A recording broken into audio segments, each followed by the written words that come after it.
I want you to try and imagine a scenario that is, well, it's going to sound completely surreal, but I need you to place yourself in this exact geographic reality for a second. Imagine you live in your home country, right? You've grown up there, your family's roots go back generations, your entire history is tied to this specific land. But right through the absolute dead center of your nation runs a 10-mile wide strip of land that is entirely governed by a foreign power.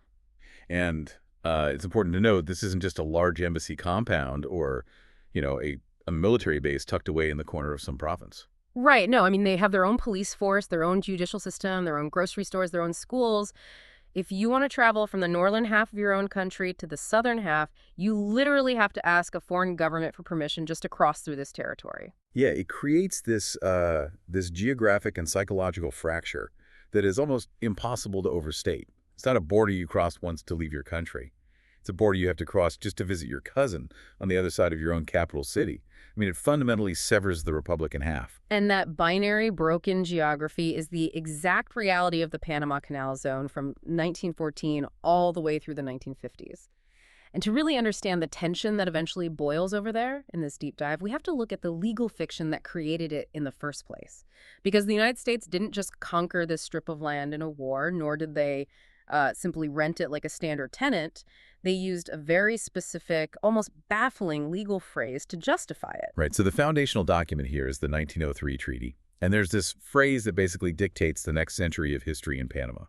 The treaty says they have the rights as if it were sovereign. As if it were sovereign. Wow. Exactly. The treaty handed over the zone to the U.S. government, granting them all the rights, power, and authority they would possess and exercise if they were the actual sovereign of the territory. So they weren't legally annexing Panama, but practically speaking, they were acting as the absolute unquestioned rulers of that 10-mile strip. So it's basically a lawyer's ultimate loophole. Like, we aren't officially calling this a colony, but, we are absolutely going to operate it exactly like a colony. Yeah, that's exactly what it was. Yeah. But the overreach didn't just stop at the borders of that 10-mile strip, which is the really crazy part. Right, because if I'm reading the source material right, the U.S. managed to insert a mechanism of control into Panama's own domestic governing documents.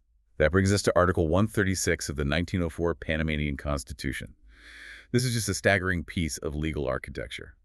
This clause gave the United States the explicit right to intervene militarily in Panamanian domestic affairs to, quote, preserve order. Wait, inside Panama itself? Yes. We are not talking about preserving order inside the American-controlled Canal Zone. We are talking about the right to deploy American troops directly into the sovereign republic of Panama itself. Okay, wait, let me make sure I'm wrapping my head around the sheer mechanics of that. The United States essentially wrote a permanent hall pass into another independent country's constitution. They baked in a clause that says, hey, if we don't like the political climate in your capital city today, we have the constitutional right to march our army in and fix it. That is the exact mechanism, yeah. It meant that Panama was an independent republic in name and, on the world map, but structurally, it was forced to operate under the constant hovering shadow of American military might. And the U.S. did actually use this clause. They didn't just hold it as some theoretical threat, they actively intervened. So you have this massive global superpower operating a highly sensitive, incredibly valuable 10-mile wide strip right through the heart of a supposedly independent nation, and they're holding a legal loaded gun to the head of that nation's domestic politics. Which obviously creates an incredibly tense daily reality for the people actually living on the ground. And to grasp what this place really looked and felt like in the decades following the canal's completion, we have to kind of hold two completely contrasting, totally incompatible truths at the exact same time. The memory of what the Canal Zone was depends entirely on which side of the street you lived on. Oh, geography completely dictated your reality. Let's look at the American perspective first, the people who became known as the Zonians. For generations of Americans living and working inside the zone, this place was genuinely idyllic. I mean, it was a completely subsidized, meticulously maintained company town. The U.S. government, operating through the Panama Canal Company, was your sole employer, your sole landlord, and the sole provider of all your goods. My mind immediately goes to, like, a pristine 1950s suburban utopia just magically transplanted into the middle of the Central American tropics. That's a highly accurate visual, actually. The U.S. government engineered an incredibly orderly environment to keep their workers happy and healthy in a tough tropical climate. We are talking about tidy, incredibly green lawns kept perfectly manicured by government workers. They built these beautiful, breezy, screened-in houses that were specially designed to keep out the mosquitoes while letting the trade winds blow right through. Oh, wow. Yeah, they funded excellent American-style schools, massive public swimming pools, and these huge government-run commissaries. See, if I try to put myself in the shoes of a Zonian growing up there, I can easily see why the nostalgia for that life is so intense and so genuine. You have completely safe streets, an incredibly tight-knit community where, everyone's parents work for the exact same overarching mission operating the world's most important waterway, and everything you could possibly need is happily provided by the government. It sounds like a tropical paradise wrapped in absolute security. And that affection is a very real historical fact. Zonians deeply love their community. But the vital mechanism to understand here is why that utopia existed in the first place. It existed because it was completely insulated. And the moment you step out of that insulation, literally, in some cases, just crossing a single street like 4th of July Avenue, you abruptly encounter the Panamanian reality. Which is the stark opposite. Because for the Panamanian citizen living right next door in Panama City or Colón, the zone wasn't some benevolent, pristine suburb. To them, it was a glaring physical manifestation of foreign domination. Exactly. To a Panamanian, the zone was a colony that was severing their homeland. It was a daily, visceral reminder that they were not fully in control of their own destiny. They looked across the street at these manicured lawns and heavily subsidized grocery stores, knowing that the wealth generated by the geographic heart of their own country was entirely bypassing them. And it gets worse, because when they did enter the zone for work, they were subjected to a deeply humiliating system of social engineering. You're talking about the gold and silver rule. I really want to spend some time on this because it's so easy to just label it segregation and move on to the next topic. But we need to explain the granular daily logistics of how this actually functioned, because it wasn't just some informal prejudice, right? It was a hardened bureaucratic architecture. Oh, absolutely. The terminology itself is this weird relic of the canal's construction era. So originally, American and European white workers were paid their wages in actual gold coins. Local Panamanian workers and the massive labor force of West Indian black workers who were brought in to dig the canal were paid in local silver coins. Right, hence gold and silver. Right. But long after the physical digging was finished and the canal opened in 1914, this simple payroll distinction morphed into a comprehensive, rigid, Jim Crow-style system of racial and national segregation. Gold just became a bureaucratic synonym for white American. Silver became synonymous with Panamanian or West Indian. So how did that actually manifest in a person's daily life? Say I'm a Panamanian citizen who works as a mechanic or a clerk inside the zone in the 1920s or 30s. What does my day actually look like? Well, your entire day is dictated by signs labeling absolutely everything gold or silver. The segregation applied to the pay scale, first and foremost. A silver worker would make just a fraction of what a gold worker made for doing highly comparable, sometimes identical labor. But it went far, far beyond the paycheck. The housing you were assigned by the canal company was strictly segregated.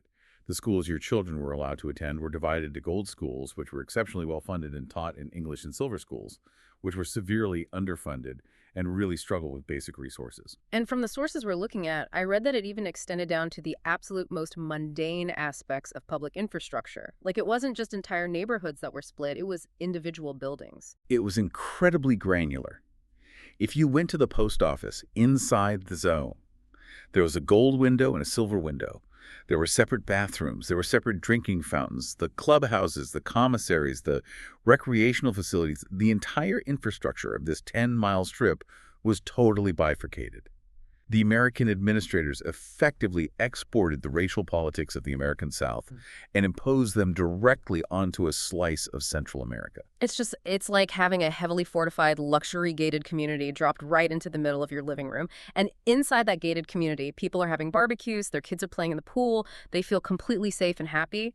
But the security guards of that community get to dictate how you behave in your own house. They tell you which hallways you can walk down, they take the best food from your kitchen, and if you dare complain, they have the legal right to use military force against you. That analogy perfectly captures the profound friction of the era. And this is why we really have to hold both realities at once today. The genuine nostalgia of the Zonians does not negate the profound grievance, the humiliation, and the alienation of the Panamanians. Neither cancels the other out. They both existed simultaneously. But historically speaking, you just cannot sustain two fiercely incompatible realities in the exact same geographic space indefinitely. the pressure inevitably builds. Because you have this pristine enclave surrounded by a nation that is growing, it's modernizing, and it's becoming increasingly aware of its own subjugation. I mean, the Panamanian people aren't just going to sit quietly and accept being treated as second-class citizens on their own isthmus forever. No, they certainly don't.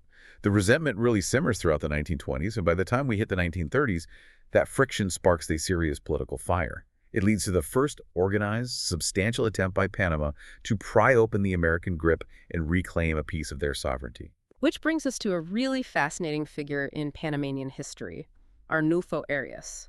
And from what I gather from the deep dive research, he is not your quiet, behind-the-scenes diplomat. No, not at all. Arnulfo Arias is a highly turbulent, incredibly charismatic, and fiercely nationalistic political figure. He becomes this defining force in 20th century Panamanian politics. I mean, he would eventually be elected president multiple times and ousted by coup almost as many times. But in the 1930s, he and other Panamanian elites really harness this boiling public frustration.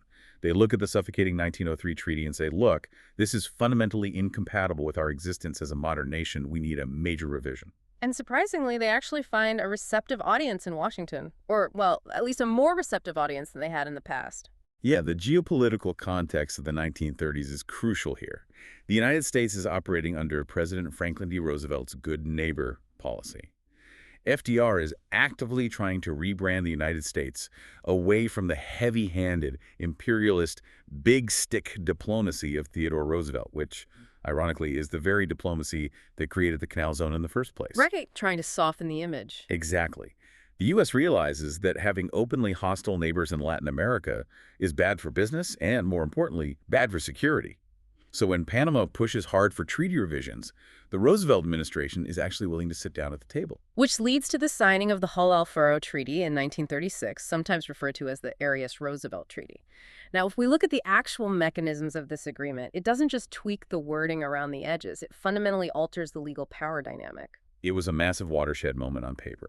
The concessions in this treaty strike right at the heart of Panama's deepest grievances. First and foremost, the 1936 treaty officially ended the U.S. protectorate status over Panama. So legally speaking, Panama is no longer treated as a subordinate child state of the United States. Correct. And directly tied to that, the treaty completely abrogated or canceled the U.S. right to intervene militarily in Panamanian domestic affairs. That dreaded Article 136 of the Panamanian Constitution was effectively neutralized. The U.S. finally gave up its legal right to march troops into Panama City or Colón just to preserve order. That is a staggering psychological victory. Taking the gun off the table completely changes the entire tenor of the relationship. But it wasn't just about sovereignty and troops, right? There were some heavy economic mechanisms at play, too. Oh, the financial concessions were substantial. The treaty raised the annuity, which is the annual rent the U.S. paid to Panama for the use of the canal, from $250,000 to approximately $430,000. Which is a very specific and honestly somewhat odd number. Why exactly $430,000? Was that just the result of haggling back and forth? It was actually a deeply technical macroeconomic adjustment. See, the original 1903 treaty stipulated that the $250,000 annuity had to be paid in gold coin. But in the early 1930s, amidst the Great Depression, the U.S. government abandoned the gold standard, which effectively devalued the American dollar. Panama looked at this and argued, quite rightly, hey, if you pay us $250,000 in devalued paper money, you are paying us significantly less than the gold value we initially agreed upon.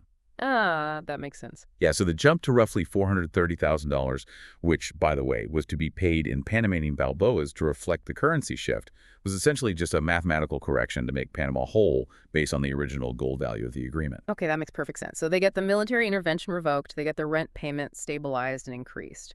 But there was another economic clause in this treaty that I think reveals a lot about what daily life was actually like. The treaty placed strict restrictions on who could shop at the Canal Zone commissaries. Why would an international treaty between two sovereign nations bother to regulate a grocery store? Because those commissaries were a massive point of economic friction. Inside the zone, the U.S. government heavily subsidized these stores. They sold absolutely everything: food, clothing, appliances, luxury goods, at artificially low prices, completely free from import duties. And before the 1936 treaty, goods from the zone were constantly leaking out into the wider Panamanian economy. Or Panamanians who didn't even work for the canal company were finding backdoor ways to shop there. Which means if I'm a Panamanian citizen trying to run a hardware store or a clothing boutique in Panama City, I'm getting absolutely crushed. I can't possibly compete with U.S. government-subsidized, duty-free prices happening literally just across the street. Exactly. The local Panamanian merchant class was being economically suffocated by the zone's commissaries. So by restricting those commissary sales exclusively to canal employees, the 1936 treaty finally gave Panamanian businesses a fair chance to compete in their own country. It stopped that economic bleed. And furthermore, the treaty required joint consultation for the defense of the canal, rather than the U.S. just issuing unilateral military mandates. If the U.S. wanted to build a new installation or deploy forces outside the zone, they had to at least talk to the Panamanian government first. You lay all of this out, and it sounds like an incredible diplomatic triumph for Panama. They clawed back real sovereignty, economic fairness, and military independence. And here's the massive roadblock in this story. This treaty is negotiated and signed in 1936. Yet the United States Senate stalls its ratification until 1939. They let a signed treaty sit on a desk, gathering dust for 3 entire years. What is the mechanism behind that delay? It reveals the deep, underlying fear of a superpower losing its absolute hegemony. The executive branch FDR and the State Department, they recognized these concessions were necessary for hemispheric stability. But the U.S. Senate fiercely balked at relinquishing its unilateral control. The senators looked at the global landscape in the late 1930s, which was growing incredibly dark and volatile with the rise of fascist powers in Europe and imperial expansion in Asia, and they argued that the U.S. needed absolute, unquestioned authority over the canal to guarantee its security. So the argument on the Senate floor is essentially, if we give Panama an inch of sovereignty, we lose our absolute grip on the most strategic waterway on Earth. They viewed the right of intervention not as an insult to Panama, but as an essential security blanket for themselves. Precisely. They felt that giving up the right to send troops into Panama City was unnecessarily tying their own hands. It's the classic imperial dilemma, viewing any loss of total authority as a fatal vulnerability. They delayed and debated because they were terrified of what giving up control might mean if a global conflict erupted. And the irony of that timeline is just devastating. The Senate debates this for 3 years, desperately clinging to their power. Finally, in 1939, they relent. They ratify the Hull-Alfaro Treaty, granting Panama this hard-fought breath of sovereignty. And almost the very instant the ink dries on that ratification in 1939, the entire globe plunges into World War II. The timing is almost cinematic in its irony. Just as Panama secures a legal framework meant to limit American military expansion on their soil, the strategic demands of the Second World War completely reverse the tide. The Canal Zone is instantly transformed from a quiet, neatly segregated American suburb into the most heavily targeted, rapidly militarized asset in the Western Hemisphere. We really need to drill down into why the canal was so critical in WWII. Because it's not just about protecting shipping lanes for commercial goods. In the context of a global war spanning 2 oceans, the Panama Canal is the absolute linchpin of the American military machine. It was the singular geographic feature that allowed the United States to effectively fight a 2-front war. The canal allowed the U.S. Navy to seamlessly shift warships, aircraft carriers, troops, and massive supply convoys between the Atlantic and Pacific theaters. Without the canal, every single ship would have had to travel all the way around Cape Horn at the treacherous southern tip of South America. Which adds, weeks or even months to a transit time? Weeks of travel, massive fuel consumption, and dangerously extended exposure to enemy submarines. If the canal gets knocked out, the U.S. Navy is effectively cut in half, and the logistical supply chain to both Europe and the Pacific is severely crippled. The Allies knew this, and crucially, the Axis powers knew this. So knowing that the canal is the grand prize, the U.S. military goes into absolute overdrive. But how do you actually turn a 50-mile waterway winding through dense tropical jungle into an impenetrable fortress? Because my mind immediately goes to concrete bunkers and barbed wire, but you can't exactly build a great wall around jungle. No, you build a massive, layered, 3-dimensional defense system. The rapid militarization of the zone was unlike anything the region had ever seen. Starting at the coasts, they installed these massive, long-range coastal gun batteries on both the Atlantic and Pacific approaches. These guns were capable of hurling enormous shells for miles out to sea to destroy any incoming enemy surface fleet. They lined the canal with heavy anti-aircraft defenses, radar stations, and searchlights.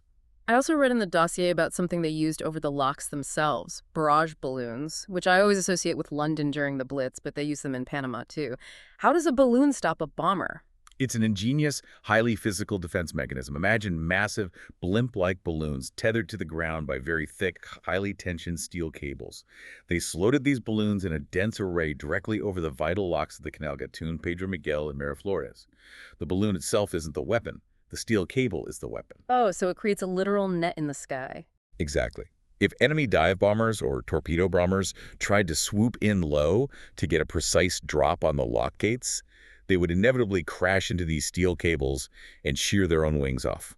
It was an invisible, lethal aerial fence designed to protect the most vulnerable choke points of the canal. But the defense couldn't just be localized to the locks. I mean, if you pack all your fighter planes and bombers onto airfields right next to the canal, you're creating a massive clustered target. And that is exactly the problem the U.S. military ran into. If they kept all their aircraft parked tightly inside the 10-mile-wide Canal Zone, a single, lucky, coordinated enemy airstrike could wipe out their entire air defense on the ground in one blow. So to prevent that, they had to disperse their forces. And to disperse their forces, they had to push fighter airfields and radar stations outside the zone directly into the sovereign Republic of Panama. But wait, the 1936 treaty that the Senate just reluctantly ratified explicitly said the U.S. couldn't just unilaterally seize land outside the zone for military purposes anymore. They had to consult jointly. And this is where the sheer, overwhelming pressure of a world war overrides peacetime diplomatic treaties. Yeah. The U.S. military effectively said, look, the entire hemisphere is at risk. The canal is paramount. We have to do this. And they pushed those bases deep into Panamanian territory.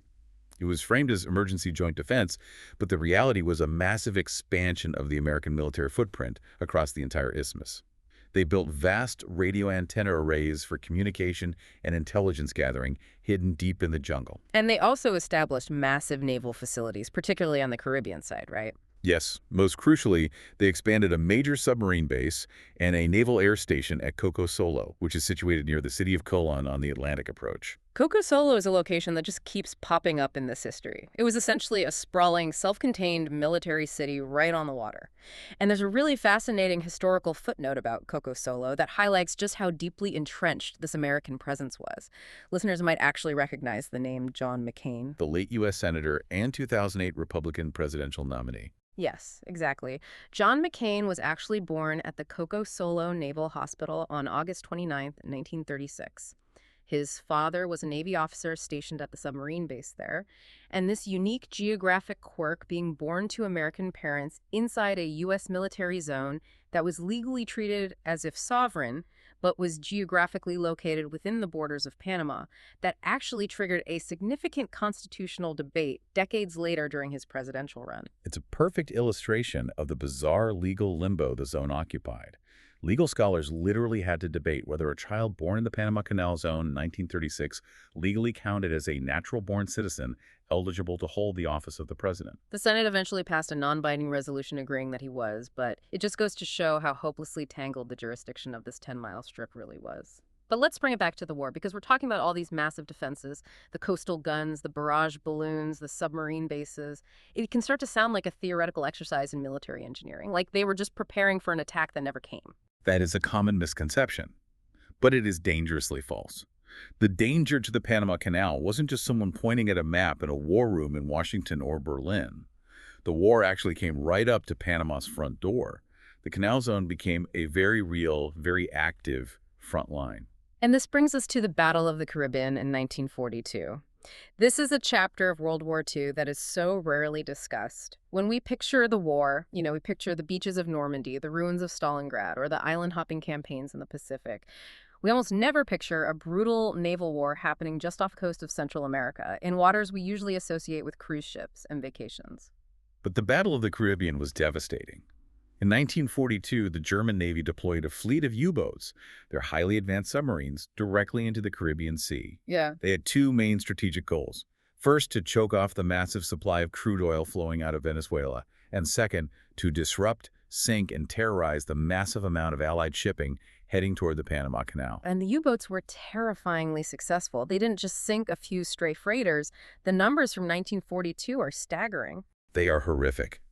By November of 1942, German U-boats had sunk 263 Allied and neutral ships in the Caribbean region. Let's just pause on that number for a second. 263 ships. Think about the sheer tonnage of steel, the millions of tons of crucial wartime supplies, and the thousands of human lives sent to the bottom of the ocean. And the U-boats weren't just operating out in the deep open waters of the Atlantic. They were incredibly brazen.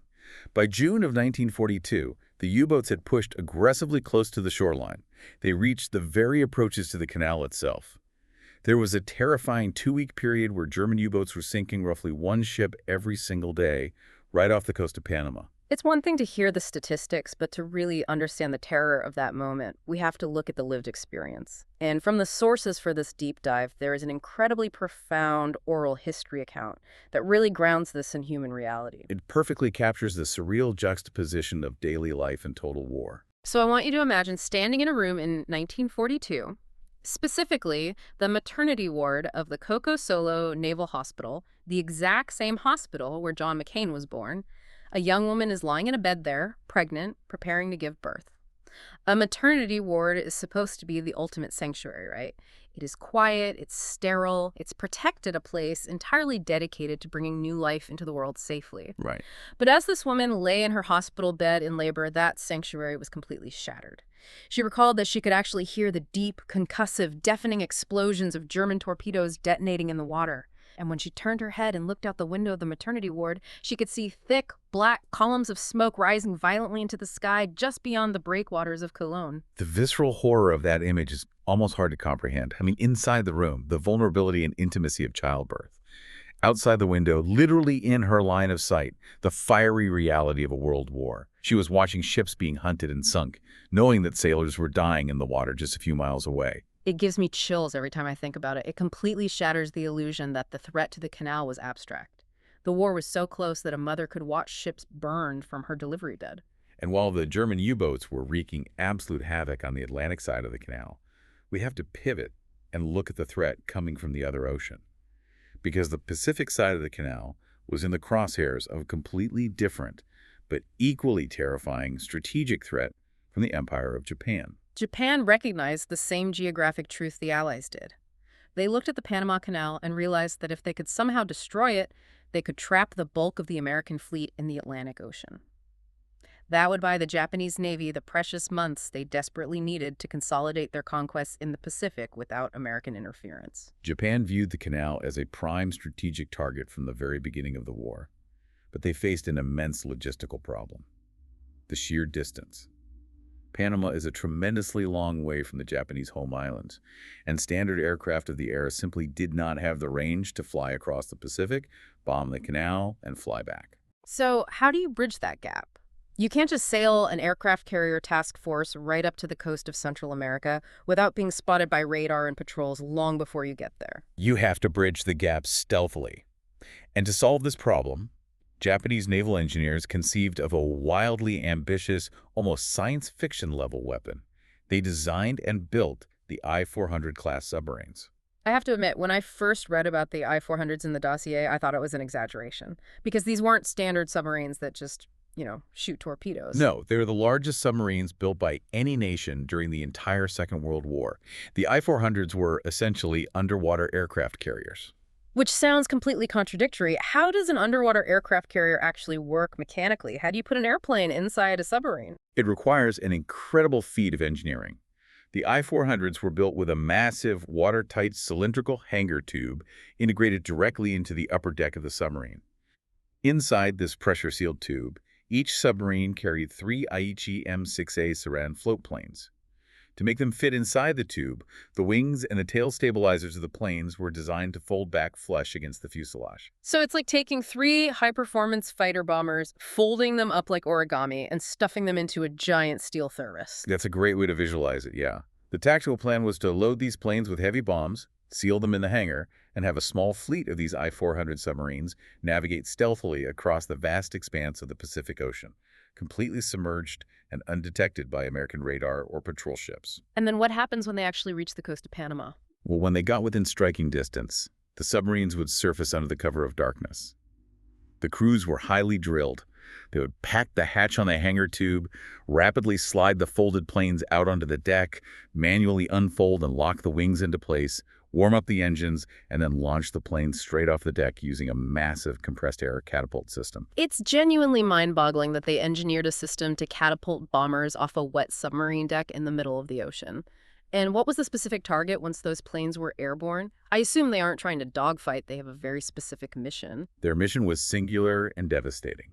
They were designed specifically to fly low over the Isthmus of Panama, bypass the coastal anti-aircraft guns, and drop their heavy payloads directly onto the Gatún Locks. I want to unpack the mechanics of that target because attacking the locks is very different than just bombing a runway or sinking a ship in the channel. If those planes successfully drop their bombs and breach the massive steel gates of the Gatún Locks, what actually happens to the canal? To understand the catastrophe that would cause, you really have to understand how the canal works. The Panama Canal isn't just a sea-level ditch dug through the dirt. The Gatún Locks are massive water elevators that lift ships up to Gatún Lake, which is a gigantic artificial body of water created by damming the Chagres River. Gatún Lake makes up the majority of the canal's navigable route. The locks act as the dam holding all that water in place. So if you blow the doors off the locks... If the lock gates were breached by a coordinated bombing run, the entirety of Gatún Lake would violently drain out into the Caribbean Sea. The millions of gallons of water that make the canal function would simply wash away. And the canal just ceases to exist. The canal would be emptied. It would become a useless, muddy, impassable ditch. And it wouldn't be a quick fix either. It would take years to manufacture and replace the massive steel lock gates. And even after they were fixed, you'd literally have to wait for the seasonal rainfall to slowly refill Gatún Lake over months or even years. The American logistical supply line would be completely and catastrophically severed. That is a terrifying operational prospect. It's a single point of failure that could have altered the entire timeline of the Pacific War. But before anyone listening starts frantically checking their history books to figure out how they missed a massive Japanese bombing raid on Panama, we need to clarify the timeline of this threat. Yes. It is crucial to state that this attack never actually happened. The I-400 submarines were successfully built, the sarin planes were rigorously tested, and the pilots and crews were trained for this specific, highly dangerous mission. But the timeline of the war shifted against Japan much faster than they anticipated. They just ran out of time. Exactly. By the time the I-400 fleet was fully armed, trained, and ready to sail in mid-1945, the strategic situation for the Japanese Empire was desperate. The American fleet was no longer thousands of miles away. They were closing in on the Japanese home islands themselves. The Japanese High Command looked at the situation and ultimately redirected the I-400s away from Panama, ordering them instead to attack American aircraft carriers much closer to home in a desperate bid to defend the mainland. And then the atomic bombs are dropped, the war ends, and they never even get to execute that secondary mission. The entire mission was canceled upon Japan's surrender in August 1945. The U.S. Navy actually intercepted and captured the I-400s at sea. When American naval engineers boarded them and saw the hangar tubes and the catapults, they were astounded by the technological leap. But while the strike on the Gatún Locks never occurred, the sheer scale of the engineering effort, the fact that a nation poured so much of its dwindling wartime steel and resources into building a fleet of underwater aircraft carriers specifically for this one target, proves absolutely how critical the Panama Canal was to the global outcome of the war. So let's look at where we are at the end of 1945. The Axis powers are completely defeated. The German U-boats are sunk or surrendered. The Japanese I-400s are captured. The canal survives the war completely intact, having flawlessly served its purpose as the artery of the Allied war effort. If you are an American policymaker in Washington, you are probably breathing a massive sigh of relief. The ultimate danger is over. The fortress held. Everyone can pack up the barrage balloons and go back to the quiet, pristine normalcy of the pre-war Canal Zone. But history rarely works that cleanly, does it? No, it really doesn't. As the smoke clears off the coast of Colón and the troops start going home, a different kind of pressure begins to boil over. And this time, the threat to American control isn't coming from foreign submarines across the ocean. It's coming from within the borders of Panama itself. Right. If we pull back and look at the broader sweep of post-war history, we see a distinct global pattern. World War II acted as a massive accelerant for anti-colonial and nationalist movements all over the globe. Empires that had stood for centuries began to fracture, and Panama was absolutely no exception to this global awakening. The end of the war did not settle Panama's long-standing grievances with the United States. The shared experience of the war actually sharpened Panamanian nationalism to a razor edge. I want to dig into the psychology of that.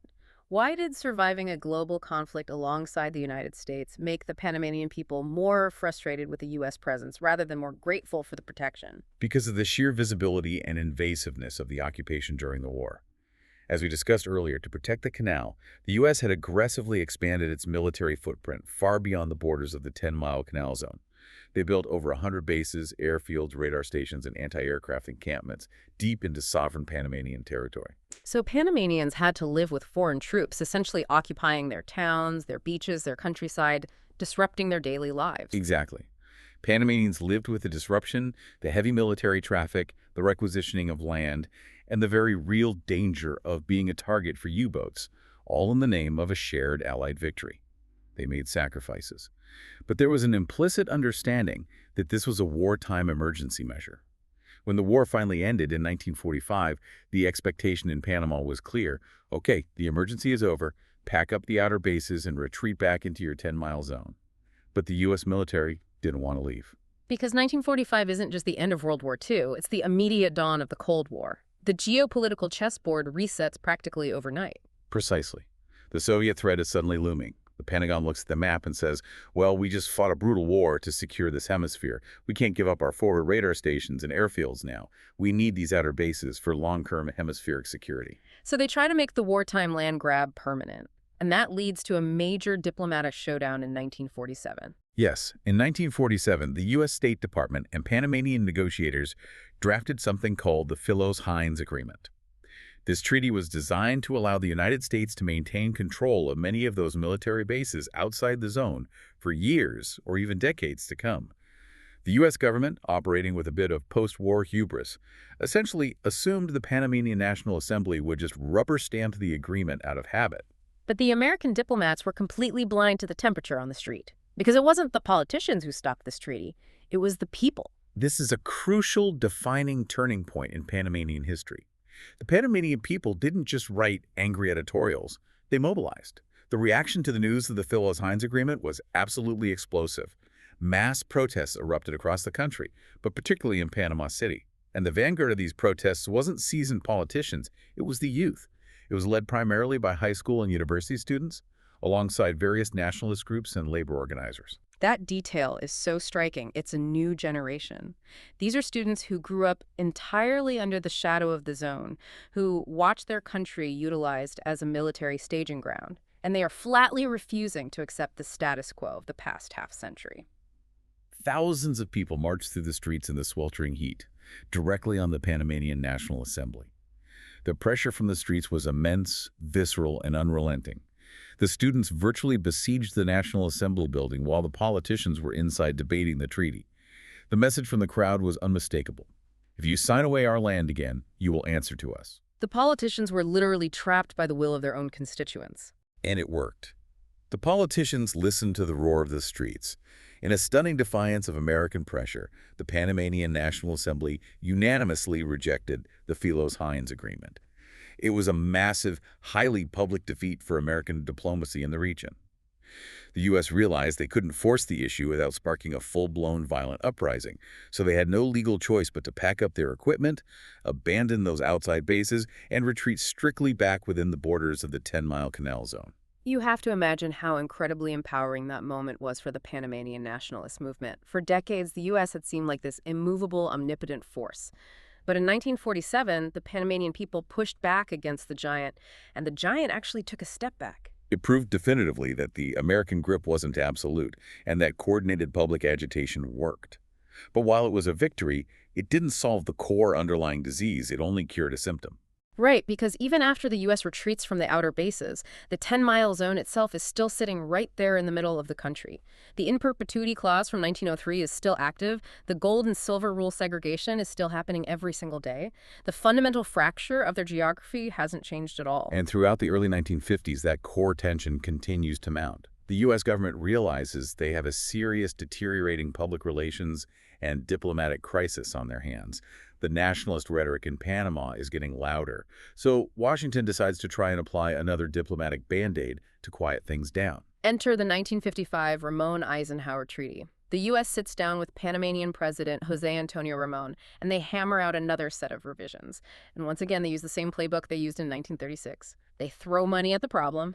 They did. The 1955 treaty once again raised the rent payment for the canal significantly, jumping to $1.93 million a year. They also trimmed away a few more of the economic inequities. They finally allowed the Panamanian government to tax the incomes of its own citizens who worked inside the Canal Zone, and they opened up more avenues for Panamanian businesses to sell goods to the ships transiting the canal. Look, if I am an American diplomat in 1955, I might look at that treaty and pat myself on the back. We increased their rent, we gave them tax rights, we smoothed over the economic rough edges, problem solved. But we have to view this from the perspective of a Panamanian nationalist. If you are deeply wounded by the reality of a foreign power cutting your country in half, does a rent increase actually fix the problem? It completely misses the fundamental issue. The American State Department thought they were buying peace and stability with economic concessions. But raising the rent doesn't heal the psychological wound of colonialism. The insult wasn't just a matter of cash flow. The insult was the fact that a foreign power claimed the absolute heart of their country in perpetuity. The insult was the daily humiliation of having to ask permission to cross from one side of their own nation to the other. And perhaps most painfully, the insult was that the racial color line, that entire architecture of the gold and silver roll, which segregated them and treated them as inferior beings on their own soil, was still largely intact inside the zone. Exactly. The 1955 treaty fundamentally misunderstood the emotional and psychological toll of living as a second-class citizen. Every minor concession the U.S. granted, whether it was revoking Article 136 in 1936, or leaving the military bases in 1947, or raising the rent in 1955, none of it satisfied the deep, burning Panamanian desire for true, uncompromised sovereignty. Instead, these concessions merely proved to the Panamanian people that the American grip could be loosened if you applied enough pressure. So let's pull all of these complex historical threads together. We've navigated an incredible journey in this deep dive today. We started by looking at a bisected nation living two fiercely incompatible realities: the pristine, subsidized nostalgia of the Zonian suburbs crashing right up against the deep systemic grievance and disenfranchisement of the Panamanian people living next door.